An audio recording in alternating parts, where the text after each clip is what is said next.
고센TV 시청자 여러분 안녕하세요. 마에스트로나입니다. 항상 한 번씩 말씀을 드리고 있고 매번 제가 느껴지는 건데요.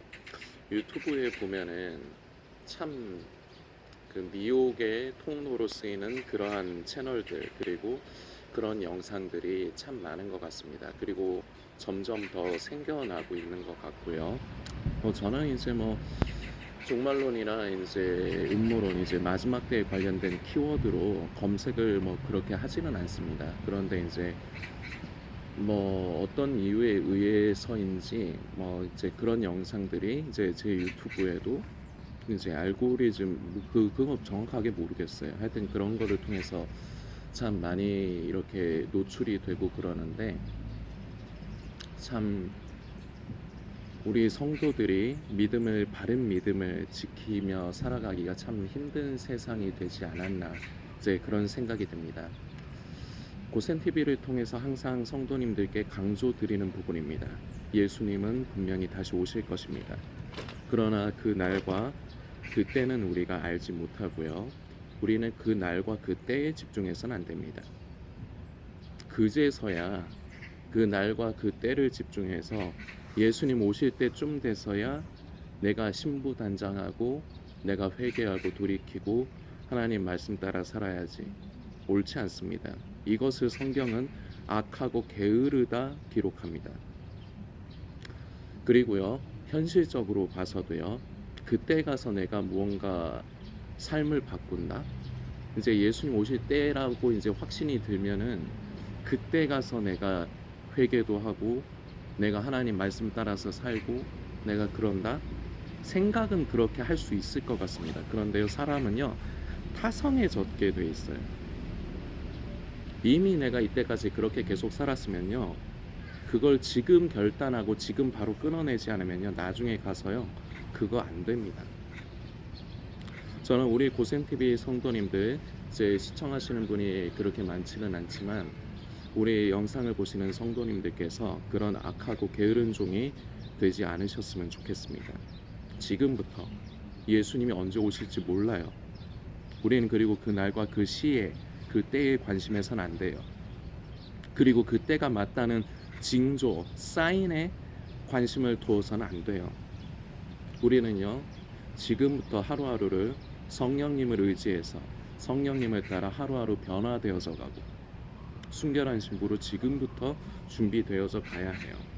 비록 내가 이 세상에서 수명이 닿을 때까지 예수님이 오시지 않는다 해도요, 지금이 바로 어떤 면에서는 바로 지금이 마지막 때다. 지금 마지막 때다라는 말들 많이 하잖아요. 그러나 그런 의미가 아니라 예수님이 설령 1000년 뒤에 오신다 해도요. 그러면은 만일에 가정을 해서 예수님이 1000년 뒤에 오신다 그러면 성령님이란다. 성도님은 지금이 마지막 때라고 생각하지 않으실 겁니다. 그러나요, 예수님이 1000년 뒤에 오신다 해도요, 지금이 마지막 때라는 그런 생각 속에 이제 예수님이 곧 오신다는 믿음을 가지고 우리는 다른 것에 신경을 뺏기고 생각과 마음을 빼앗겨서는 안 돼요. 하루하루 성령님을 의지해서 성령을 따라 하루하루 변화되어져 가고 좁은 길, 십자가의 길, 그 길을 하루하루 걸어가면 되는 것 뿐이에요.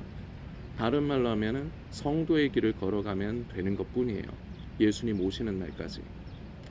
그런데 이미 많은 사람들이 유튜브라든지 다른 SNS를 통해서 이런 극단적인 시한부 종말론에 많이들 생각과 마음을 빼앗겨 있습니다. 이미 마귀가 그 사람들의 마음을 도적질했어요.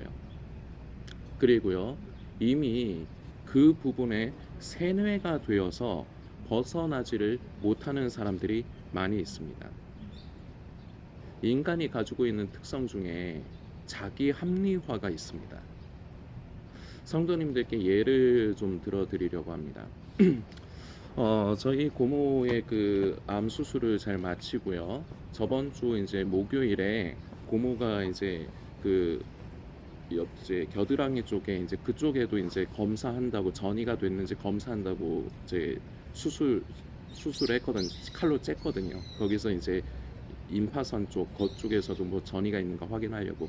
그래서 이제 저번 주 목요일에 인제 검사 결과 인제 완벽하게 이제 조직 검사 결과도 완벽하게 듣고, 그리고 그 주머니 그쪽에 인제 피가 보이면 안 된다 그래서 옆 그 겨드랑이 쪽에, 그래서 이제 피를 뽑아내는 주머니를 달고 있었는데 그것도 떼야 되고, 그래서 인제 목요일에 갔는데 가기 전에 저희 가족은 살짝 좀 긴장이 되더라고요. 이제 결과가 왠지 좋을 것 같은 생각은 드는데 혹시라도 나쁜 결과가 나오면 어떤가.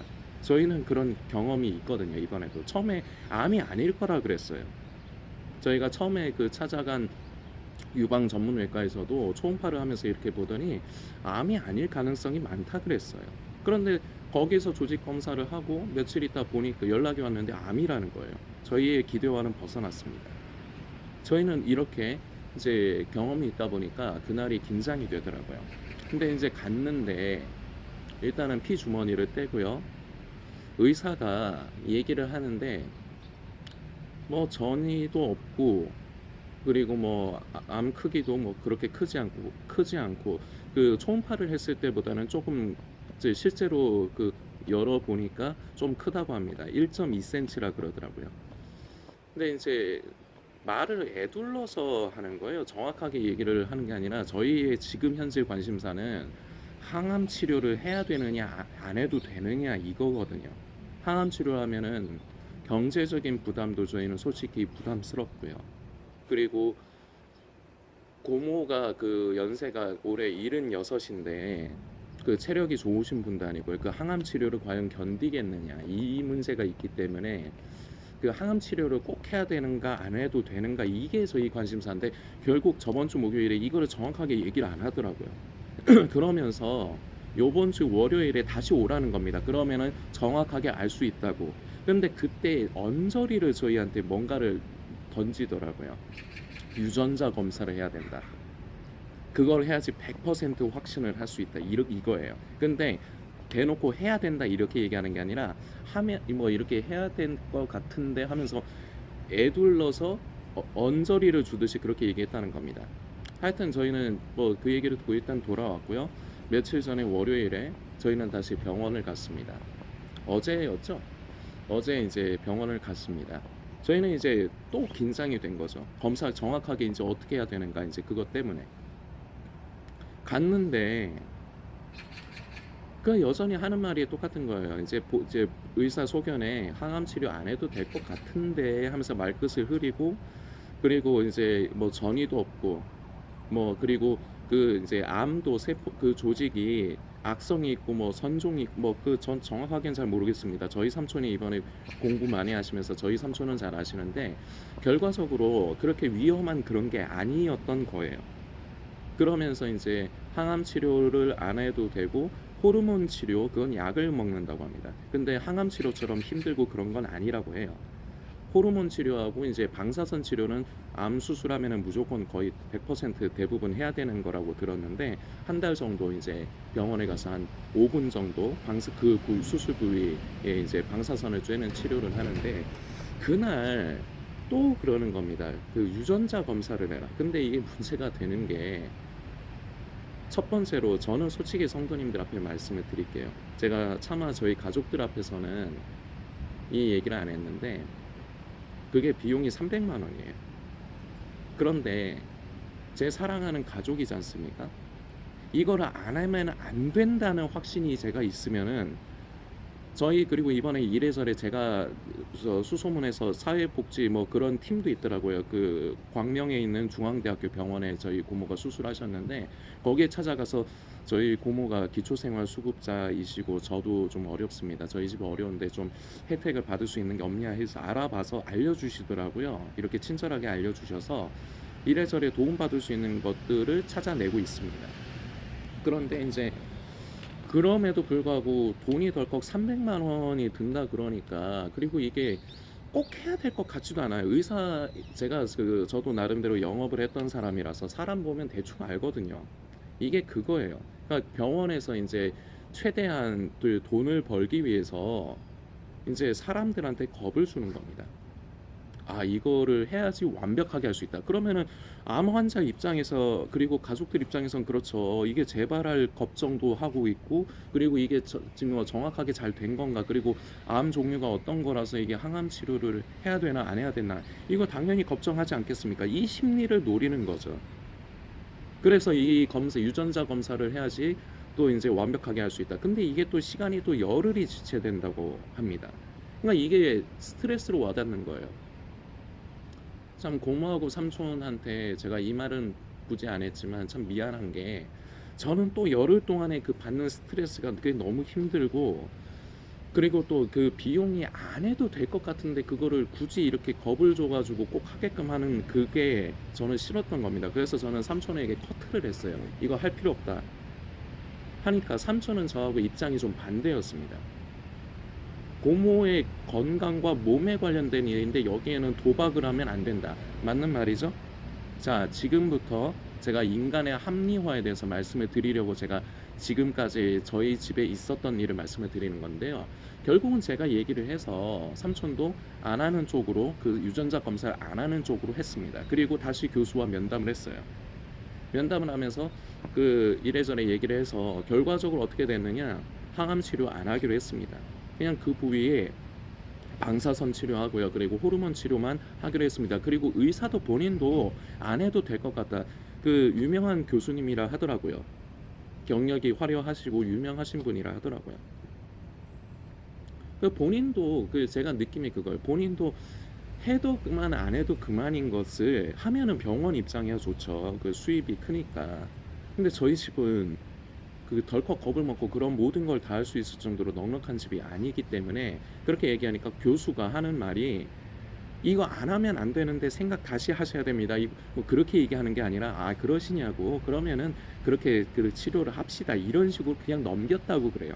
그러니까 저희가 생각했던 게 맞은 거예요. 그리고 지금부터인데요. 삼촌이 처음에는 왜 고모의 몸에 관련된 건강에 관련된 거 가지고 도박을 하면 안 된다는 입장을 취하다가 일단 저희가 그 유전자 검사를 안 하는 쪽으로 결정했다고 말씀드리지 않았습니까? 그러니까 자꾸 안 해도 되는 게 맞다는 것처럼 합리화를 하기 시작을 하는 거예요. 그러면서 거기서 끝나는 게 아니고요. 자꾸 또 유튜브를 뒤벼 봐 가지고 우리가 한 선택이 맞았다라는 거에 대한 근거를 자꾸 찾더라고요. 결과적으로는요. 안 해도 되는 겁니다. 물론 하면 더 좋은 거죠. 이게 딱 이 말이 맞는 겁니다. 유전자 검사까지 하면요. 더 완벽하고 더 좋겠죠. 100% 확신을 할 수 있겠죠. 그런데요. 그렇게까지 안 하더라도 이미 치료의 방향과 그리고 상태는 알 수가 있는 겁니다. 그러니까 그거는 부가적인 옵션일 뿐 필수 사항은 아닌 것일 뿐이에요. 그런데 이게 의사가 그런 식으로 말을 던지면 다시 말씀드리지만 환자나 환자의 가족들은 이걸 덜컥 겁을 낸다는 겁니다. 그러나 저희는 그렇게 결정을 했고 삼촌이 그 스탠스가 바뀌자마자 이런 자기 합리화의 모습을 취하는 것을 보고 저는 한편으로는 좀 놀라면서요. 참 저 왜 저러는가 싶은 마음도 들고 좀 복잡한 생각이 들더라고요. 제가 저희 가정의 예를 들었지만 마지막 때에 빠지고 세뇌되는 사람들에게도 이 현상이 나타납니다. 자기 합리화. 그걸 보다 보면요. 사람은요. 견물생심이라는 말이 있습니다. 그런 마지막 때 종말론, 시한부적 종말론, 다 시한부적 종말론입니다. 뭐 몇 월 며칠 몇 시에 이렇게 지정해야지 그게 시한부 종말론이 아니냐 이렇게 생각하실 수 있지만 그렇지 않습니다. 예수님의 재림의 날과 그 때에 초점을 맞추는 것 자체가 시한부적인 종말론에 이미 빠진 것입니다. 그렇게 마지막 때를 가까이 하고 보게 되면요. 견물생심 말씀드렸습니다. 그러면요. 점점 그것을 더 찾게 돼요. 사람은 자꾸 끌리게 돼 있어요. 특히나 자극적인 내용, 종말이라는 게 마지막이라는 게 얼마나 자극적입니까? 이게 인간의 심리예요. 자꾸 더 그걸 가까이 하게 돼 있고요. 가까이 하면 할수록요. 인간은 자기 합리화를 하기 시작해요. 그래서 나타나는 자기 합리화가 뭐냐? 깨어 있어야 되는데 깨어 있기 위해서 예수님의 재림의 때와 시기 그리고 그때가 맞다는 사인을 바르게 알아야 된다. 그러면서 하는 합리화하는 행동이 무엇이냐? 성경에서 자꾸 자기의 그 생각이 맞다는 것을 뒷받침할 그 성경을 찾으려고 애를 쓰고요. 그리고 성경은 실제적으로 그 내용이 아닌데 그걸 자기 생각에 맞게끔 짜맞추기를 해요. 본인이 그렇게 하거나 아니면 그렇게 하는 마지막 때 종말론을 다루는 유튜버들의 영상을 계속해서 보게 됩니다. 그 사람들 성경 근거하거든요. 그런데 시각이 잘못됐습니다. 해석이 잘못됐어요. 성경은요 절대 부분적으로만 읽고 해석해서는 안 됩니다. 앞뒤를 살펴야 돼요. 전후. 이게 무슨 상황에서 이런 말씀이 기록되어 있는가, 내용 그 분위기와 상황을 파악을 해야 돼요. 그래서 그 맥을 이어서 살펴야 되는데요. 마지막 때 종말론 유튜버들이 내걸면서 이거 봐라 이렇게 해서 예수님의 재림의 때와 시기를 이렇게 집중해야 되고 이것을 보면서 깨어 있어야 한다고 근거를 드는 성경 구절이요 전부 다 잘못 해석한 겁니다. 그런데요 이미 생각이 그쪽에 많이 빠지면요 그것마저도 합리화를 하려고 해요. 자꾸 이렇게 해석하는 게 맞다고 스스로 합리화를 하려고 든다는 겁니다. 위험한 겁니다. 이게 사람의 습성이 그래요. 자기가 일단 뭔가에 꽂혀서 생각이 그 속에 사로잡히기 시작하면요 그게 속에 가득해집니다. 그러면요 그걸 지키고 싶어 하고요 그걸 내려놓기가 싫어요. 왜냐? 그걸 내려놓는다는 것 자체가요 어떻게 보면 자기 자신을 부정하는 결과가 돼요. 이게 두려운 겁니다. 그래서 거기서 벗어나지 못해요. 그래서 이것 때문에 결국은 사람은 세뇌를 당하는 겁니다. 마지막 때뿐만 아니라 사람이 세뇌를 당하는 원리가 이거예요. 내려놓지 못하는 거예요 스스로. 왜냐? 그걸 내려놓는 게 무서운 거예요.